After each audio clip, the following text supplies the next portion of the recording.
আসসালামু আলাইকুম। আশা করি সকলে ভালো আছেন। আলহামদুলিল্লাহ আমরাও ভালো আছি। আজকে সারাদিনের কাজকাম আপনাদের সামনে তুলে ধরবো। আমরা আজকে করলা ক্ষেতে সার দিয়েছিলাম।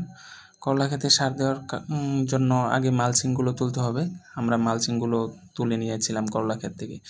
মালচিংগুলো তোলার পরে আমরা সার-টার এগুলো যা আছে সব ক্ষেতে নিয়ে গিয়ে আমরা সারগুলো মিক্স করতেছিলাম কি সার সেটাও বলবো। একটা হলো ইউরিয়া সার দিয়েছি আমরা, টিএসপি দিয়েছি, এগুলো সহ আরও বিভিন্ন কিছু সার দিয়েছি যেগুলো ছবি থাকবে আপনাদের ভিডিওতে দেখতে পারবেন।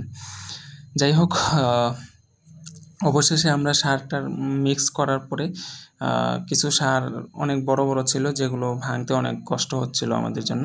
তারপরেও চেষ্টা করতেছিলাম যে ভাঙার জন্য। এখানে জৈব সার সহ আরও বিভিন্ন সার দিয়েছি আমরা।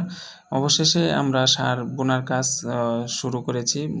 আমি সার বুনতেছিলাম, আরও যারা ছিল তারাও সার বুনতেছিল, মিক্স করতেছিল।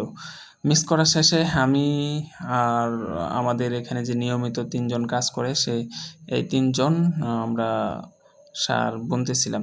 আর এদিক দিয়ে আব্বু দেখায় দিচ্ছিল যে কীভাবে কী করতে হবে না করতে হবে দেখায় দিচ্ছিল। দেখায় দেওয়া শেষে আমাদের যে ফুল মিয়া কাকা আছে, ফুল মিয়া কাকাও বুনতেছিল, আমার পিছনে দেখতেছিল আমার বোনা হয় কিনা।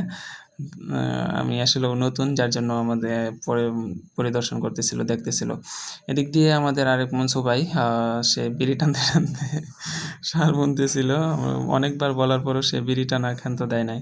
আর আরেকজন ভাই আছে আমাদের মুতাহার ভাই, যারা নিয়মিত আমাদের এখানে কাজ করে, তো সেও সার বুনতেছিল। অবশেষে সার বোনা শেষ হয়েছে আমাদের। সার বোনা শেষে আমরা মালচিংগুলো আবার ডেকে দিয়েছি। যাই হোক, সকলে আমাদের জন্য দোয়া করবেন। আসসালামু আলাইকুম ওয়া রাহমাতুল্লাহ। সকলে ভালো থাকুন। আল্লাহ হাফেজ।